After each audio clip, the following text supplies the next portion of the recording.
Hey guys, Ron from FunctionBuilt-Aquatics. Let's talk about the Betta unimaculata complex. I'm going to discuss basically all the fish within that complex that are in our collection. You're currently watching Betta, pallifina, montoy. This is a young male that I'm growing out. He's currently feeding on North Fin cichlid pellets. I feed this guy twice a day. He's currently living inside a 20-gallon high, all by his lonesome. I was shipped 2 males, so I'll get to the other male that came in the shipment later in the video. And I'm currently waiting on the arrival of a female so I can actually get a pair out of these guys. As far as unimaculata are concerned, this particular subspecies is pretty aggressive. These guys are extremely intolerant of the opposite sex. I found that they have actually been pretty mean to their opposite sex. I have someone else that also received a pair of these guys in the same shipment I got, and he has already expressed that exact same thought and had to actually split up the pair that were just constantly battling. And from what I was told, the male was just very aggressive. These fish in time will actually turn into beautiful dark colored specimens. And as you can tell, very active, not so shy. So I'm very proud to be one of few people in the United States that actually have this particular subspecies. So in the next video, we're going to move off to the Betta unimaculata itself. Okay guys, let's now talk about Betta unimaculata hubbung. This is a young pair that I just recently received around the same time I got the actual montoy. These guys are actually living side by side. The male of this pair, I believe, is going to turn out to be probably one of the finest looking Betta fish I own. I'm starting to already appreciate some of his amazing pattern. Quick story about this young pair. The male is about 3 inches long, maybe a little bit more, and the female is about just shy of 3 inches. That's the female up top. The male was just recently holding for about 2 weeks, but for some reason or other, which most obvious reason is they're just too young, he swallowed. And a lot of it probably has to do with the fact that the eggs could have been infertile to begin with. But I expect great things from this pair as they grow and mature. And like I mentioned prior, they're just too young to actually carry fry to term.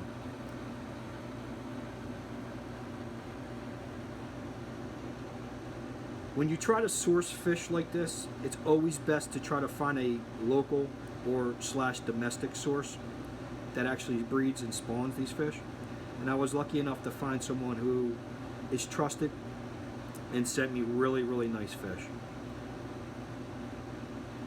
This is Betta unimaculata hubbung.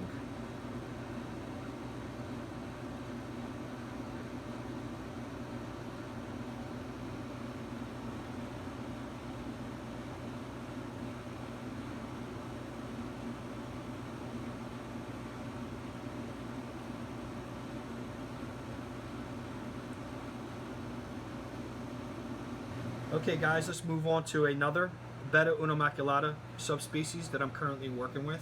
This is Betta unimaculata milak. These fish typically are dark in pattern. They're not known for being extremely bright, but in their own right, these fish are amazingly beautiful. A ton of personality. The female of this pair is actually a little bit more aggressive than the male. She can be a little bit rough from time to time. I've mentioned that in videos. If you actually watch this crew, you'll see her from time to time move around as if she's trying to push the male in position. So far, she's been looking to spawn pretty much every day. I have yet to get this pair, or I should say this male, to hold fry to term. He seems to go about a week or two and then spits. I'm currently considering using mirror therapy to try to get this pair to draw together and to be a little bit more of a bond. I believe the female's constant harassment to spawn could be causing the male to actually swallow, since he's not being left alone. I have other unimaculata betta, and I don't really have that problem with the female constantly pestering the male even when he's holding. So I'll try the mirror therapy process and see what happens. But like I mentioned before, these guys in due time will get it done, and I expect quite a lot from them. This is Betta unimaculata milak from Indonesia.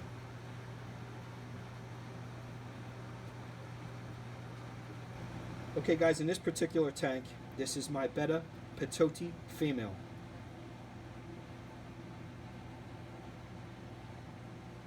She is really coming her own right. Beautiful coloration.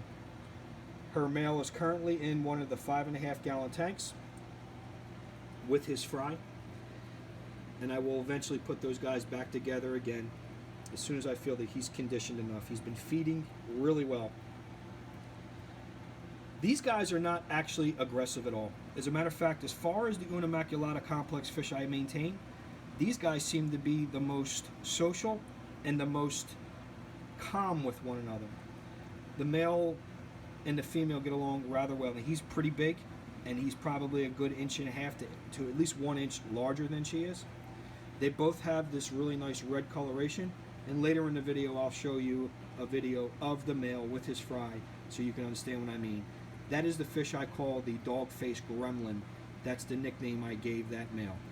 So we're going to move on to Betta unimaculata wahoo next.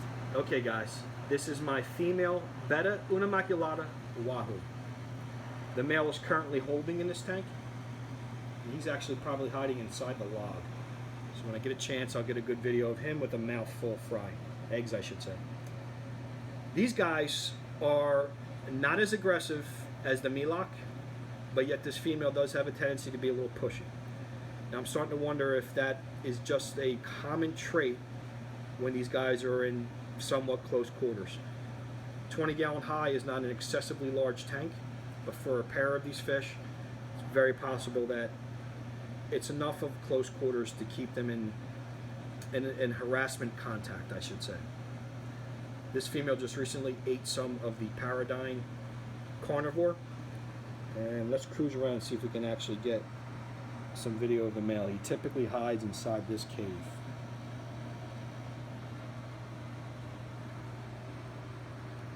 Ah, there he is right there. And that is my male unimaculata wahoo.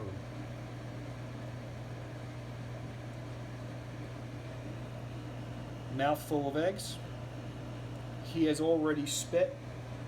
This is the fish I actually stripped not too long ago, and from that process we were able to get 20 to 25 fry.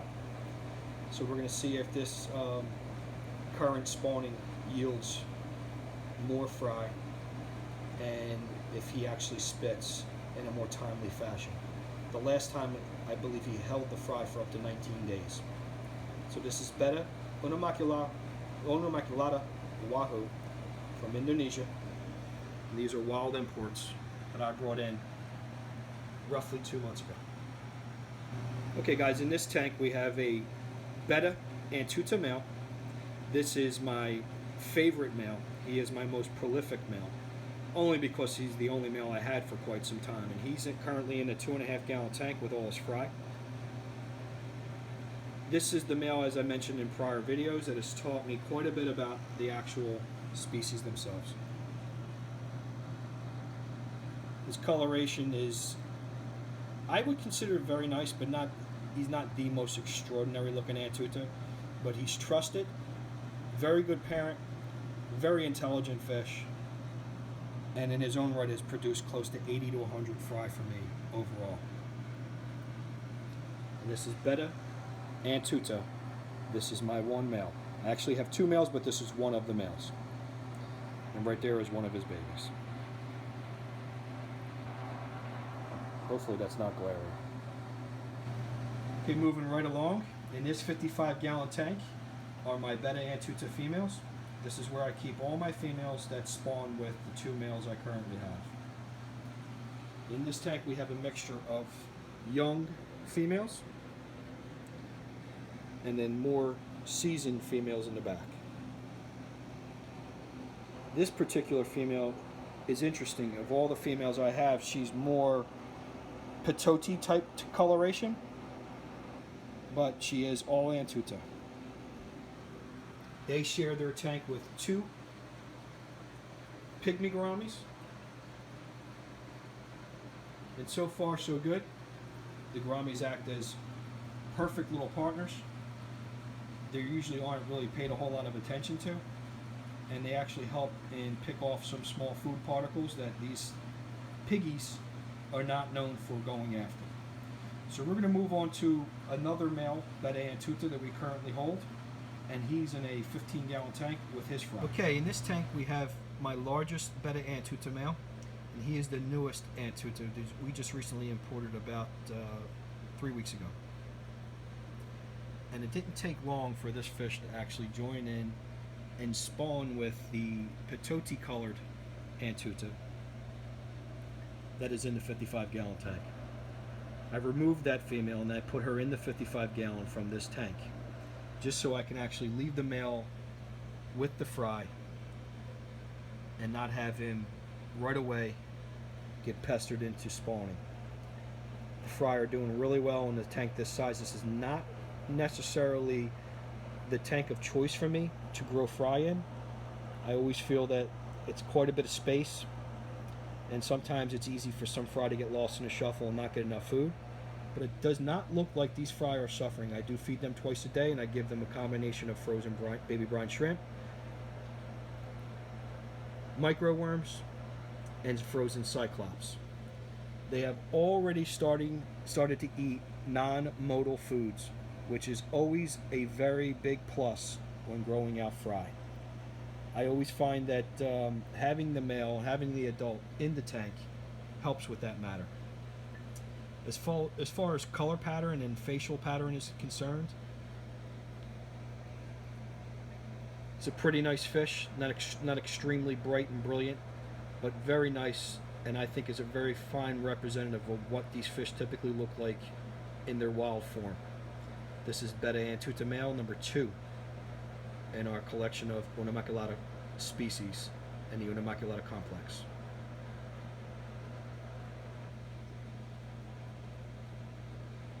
Oh, and by the way, this fish is about 5.5 to 6 inches long.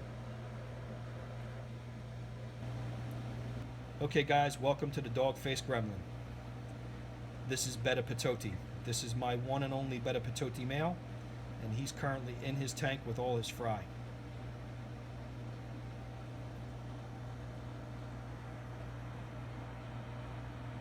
Look at that face. He's the largest wild Betta I actually have in our collection, and I wouldn't be surprised if this fish wasn't over 6 inches. And he's the size, or at least the width, of a cigar.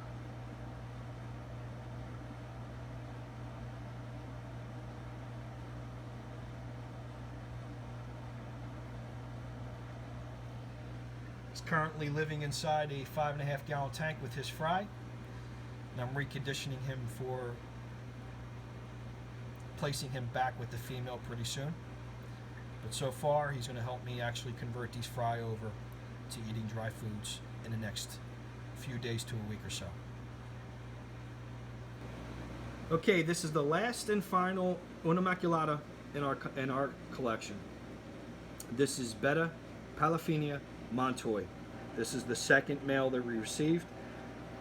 This guy's living inside a 15-gallon tank with darker water, a little bit of a higher temperature, and I'm trying to see what difference in color pattern that particular environment might make. Let's get close. He's definitely a little bit darker than his sibling that's inside the 20-gallon high. That could be lighting. That could be due to the tannin water, just in appearance. But it also could be due to the fact that these guys change from mood to mood. I still want to see if my little experiment with a few degrees in higher temperature and a little bit more darker water, if that will yield a darker colored fish or not. If it actually is sustainable long term is also a question I have. Betta, pallifina, montoy, male number 2. Thanks for watching, guys. This is the end of the unimaculata video. Hope you enjoy. If you have any questions, feel free to fire them off. We do have fry available for most of these fish, so reach out if you guys are looking for a particular species. Thank you very much. FunctionBuilt-Aquatics. See Well, ya. welcome to the Terror Dome. Come on. Yo, look at you. Look at you now. You ain't want to listen to me. Now look at you.